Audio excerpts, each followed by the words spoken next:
Hello, friends. Welcome to the Career Guru podcast. I am your host, Steve Yanovsky. What a glorious day it is to start your path in a new career. Doors are opening here at the Boston Career Institute even as we speak. And I'm here holding the key for you. So tune in, stay sharp, and enjoy yourself. This is going to be great. Hashtag Let's Career Up. Good day to you, aspiring career gurus, conversationalists, all across the fruited plain. This is Steve Yanovsky, your career guru, coming to you across the internet once again for a solo podcast discussing the questions that you asked me on the internet via email and other ways that you've been reaching out to me on YouTube and so on and so forth. Time for another installment of the Guru Answers Questions. All right, let's dive right in. Question number 1. Hey, Guru, why did you call yourself the Guru? I don't know. I liked Guru. I picked Guru. Sounds good. It's good to be a guru. I am a guru.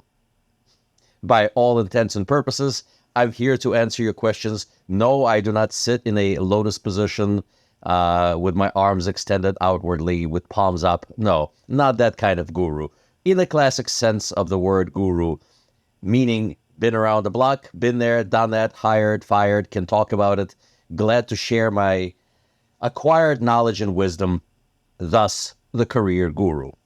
Okay? And I always fancied the music and the culture of India and therefore picked Guru. There were other choices, but all pale in comparison compared to Guru. Now that this is out of the way, let me address one question that keeps rearing its ugly head through a lot of the conversations that are taking place online in reference to one of the videos that I have posted about interviewing. I want to tell you unequivocally that the question about tattoos, folks seem to think that I am completely and totally opposed to tattoos and I don't treat people with tattoos with respect and dignity that they deserve. That is not so. Though personally, I do not have a tattoo and I would not recommend getting one for a multitude of reasons. Societally and with the employers being things being the way they are today, tattoos have become a lot more acceptable than they were just a few years ago. No, I have no personal animus towards tattoos, nor do I discriminate against people with tattoos. Do I recommend tattoos? No, because there's still plenty of people out there who do discriminate against people with tattoos, and my only concern here is to reduce the amount of discrimination out there while you're looking for a job. You need to consider where you're applying for employment, who you're going to be working with, and what do the people in that particular employment organization with that employer, what they look like, and therefore take appropriate steps, which is the only thing that I talk about, and that's you need to look like the people that you are working with. Applying for a job and going for interviews is not the time to boast your individualism. It is time to be a part of the team. It's time to play the part of the people who play on that team. Once people hire you, once people become more accepting of you and they understand who they're dealing with, then it's okay to broach other subjects like disclosing some of your tattoos and doing whatever it is that you want to do.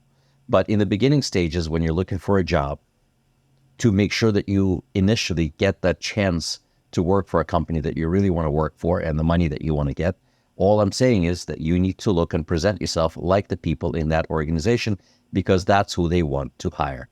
They don't want to look for people who are different than they are, even though they keep saying out there that our differences make us stronger. On an organizational level, they're looking for people who are indeed the same, people who fit the profile and the mold of the organization that they're shaping. So no matter what the slogan and the motto says, okay, people look for similarities rather than differences. That's all I'm saying about tattoos, and I'd like to put the subject to rest once and for all. I do not dislike people with tattoos. I like all people, at least initially. Okay, other questions that pop up. Very interesting questions, and these are the questions that I selected for segments. These are the questions that I kind of grouped together with similarities. Strange, there's a theme. So an interesting thing here, the other questions that keep popping up that I did address in some of the other podcasts, is that there's a tendency out there, a trend in human resources to ask new and exciting questions other than tell me a little bit about yourself. What will your former employer say about you? What are your strengths? What are your weaknesses? What are the areas of improvement? All of these questions, they are standard questions. But now people are being asked more and more some interesting questions like, if you were an animal, what kind of an animal would you be? Or if you were a color, what color would you be? There is no really truly correct answer to any of these questions. These are all hypothetical, strange, weird questions, except when you talk about an animal, you need to consider the type of a job that you are applying for. And you need to give this a little bit of thought. What type of animals are there? Are there predator animals? Are they prey animals? Are there animals who work in a pack or a herd? Or there are individuals who hunt on their own and so on and so forth. So depending on the position, you need to make that mental note, adjust your answer in that particular manner to custom tailor it to a job that you're applying for. If the job that you're applying for requires independent work, self-starter, then you may want to choose a animal that's similar to a lion, an eagle. It doesn't have to be a land animal, it can be a bird. If you are applying for a job in a collections agency, you may want to be a shark, one of those things. So consider the job and consider the animal. And it's okay to take a moment to think about this. And it's okay to give yourself a little bit of time to respond to this question by saying, I never thought of it that way. But let's consider the job. So have a more open discussion. As far as the colors are concerned, take a look at your surroundings and pick a color that you find more appropriate during the interview. Look at the background of the office that the person is sitting in, or look at the general theme of the organization. Let's say if you go to, I'll give you an example of a TD Bank, they have two dominant colors over there, several colors over there. One is black, one is dark green, one is light green. So you can select one of those colors based on what you see the most in the area. Okay, that way you can fit into the place. If you're in an area where there's monotone colors, earthy tones, don't come out with your favorite color patterns is pink bubble gum, something like that. If you are surrounded in a place like that, if you're applying, let's say in the pediatrics office, and all you see are pink elephants and blue other animals, pick one of those colors that are obviously the central theme of that organization. So it's not that complicated, but it does require some thought and preparation. Okay? Hopefully these answers do make sense. But this is the stuff that's been popping up lately in our communications. And again, I would like to encourage you to very much to contact me and to reach out via email, via chats on YouTube. I get this all the time. I respond. I do engage people in discussions because it's fun, and people do need to know that I'm here. I am here. I'm here to answer your questions. I'm here to help you. For now, I can still do that, and I'm glad to do it, and I'm here to address these questions in a public forum such as this. Here comes another somewhat related question. Internships. A lot of people are asking me questions about internships. Guru, I can't find an internship. Guru, I can't get into a place. I can't volunteer for anything. These are tough questions, but I want to make it perfectly clear to you that internships are extremely difficult to come by. Internships are usually handled through a professional organization, such as Boston Career Institute and other schools. The reason for that is professional liability. Schools like BCI and other schools, colleges that arrange internships for their students have to jump through hoops to develop contractual obligations, arrangements between us and any employer that we deal with. We have to provide huge amounts of insurance to insure both the employer or the internship site and our students for anything that may go wrong. The insurance is worth millions of dollars. If you can imagine that in today's society, propensity to file lawsuits at any given time, this is a big deal.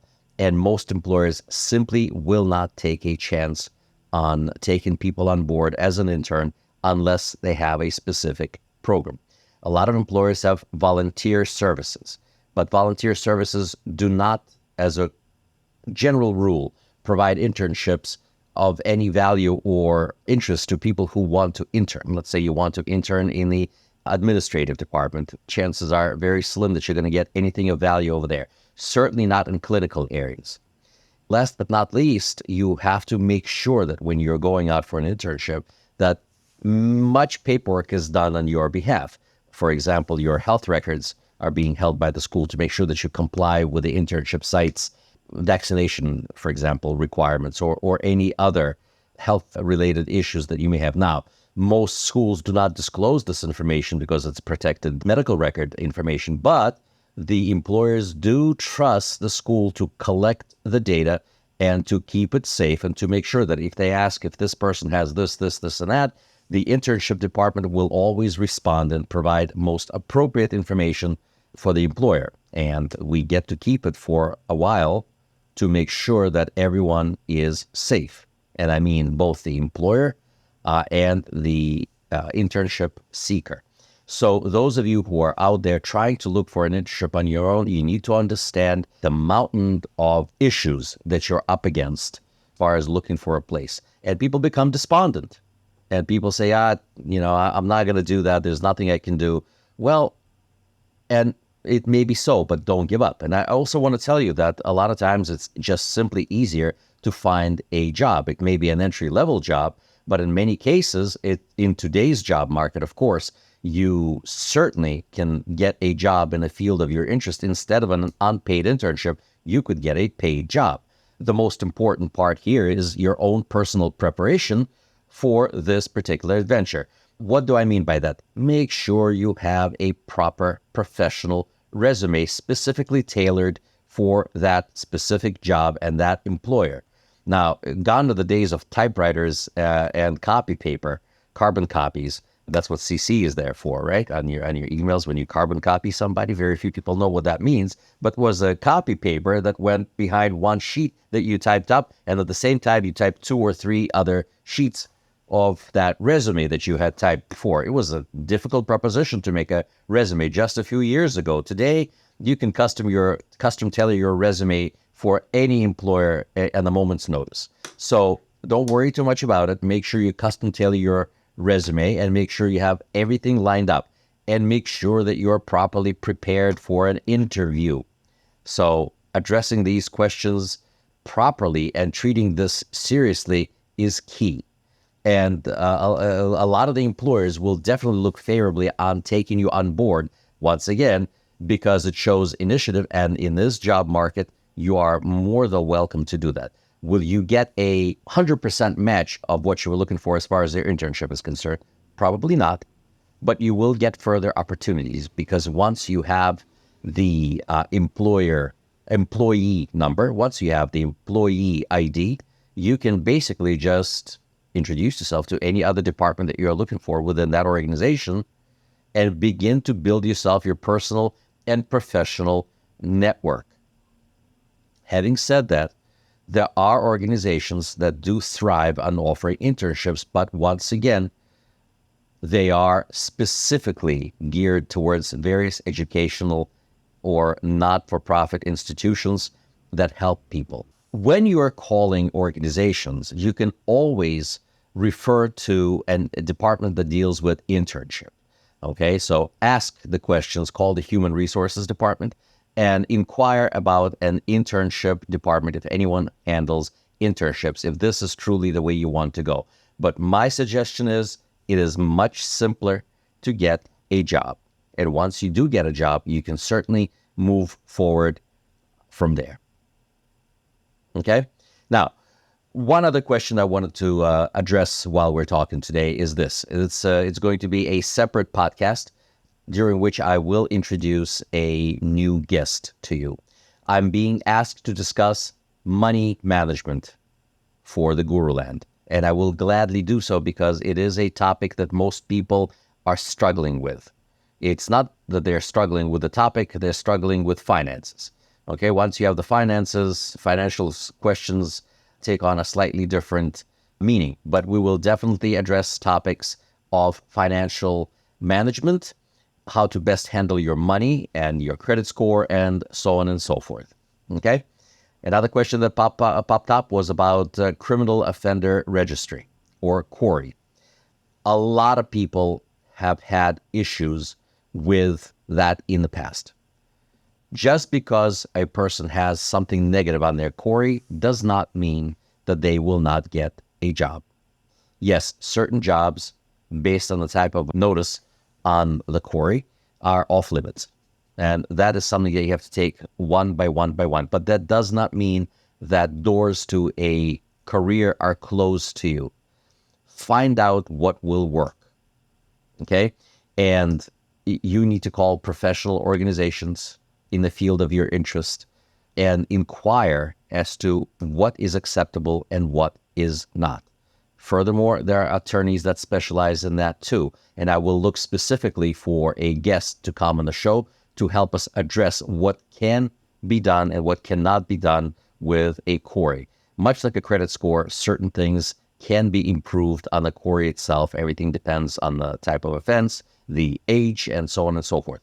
A lot of people have become victims of circumstance of our criminal justice system.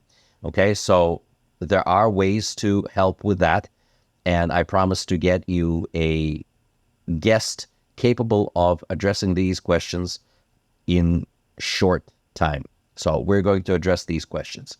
Please don't be despondent. Don't give up. Please reach out if you have questions. I'll be able to share my wisdom with you privately and help to guide you in any way that I can. Please, please, please don't give up. Giving up is the last thing to do. There's always opportunities out there. There are always ways to get around. As long as you have the will, there will always be a way. Well, that's all I wanted to discuss today. These were the questions that popped up of interest in the last couple of weeks that since we talked about this. I want to encourage you to write to me, to text me, and I'm here to answer that. And if your questions are solid, they're going to make the Career Guru podcast. All right, my dear friends, that's all the time we have together today. I'd like to wish you all the very best. I'd like you all to be healthy, happy, and blessed with revealed blessings so you don't have to guess what God meant when he blessed you. Okay? Have a wonderful day. Talk to you soon. Well, friends and aspiring career gurus, this was fun. Thank you for tuning in. I feel enlightened, I feel empowered, and I'm feeling grateful that we spend time with you. For more information about Boston Career Institute, please visit our website, bostoncareer.org. Boston Career Institute has 3 campuses located in Brookline, Massachusetts, Malden, Massachusetts, and Lowell, Massachusetts. Call our toll-free number, 888-383-6058. For questions, comments, and or information about our podcast, email me at thecareerguru@bostoncareer.org. The Career Guru podcast is available on Apple Podcasts, Spotify, our website, bostoncareer.org, or wherever you stream your podcast. Subscribe, stream, rate, and review our shows. Your rating and reviews help our show reach new audiences. Produced by PodPro Entertainment, the Career Guru lives within a network of podcasts located at podproentertainment.com. #TheNewRadio. Looking forward to seeing you soon. All the best to you. My name is Steve Yanovsky. I am the Career Guru. May God bless you. #Let's Career Up.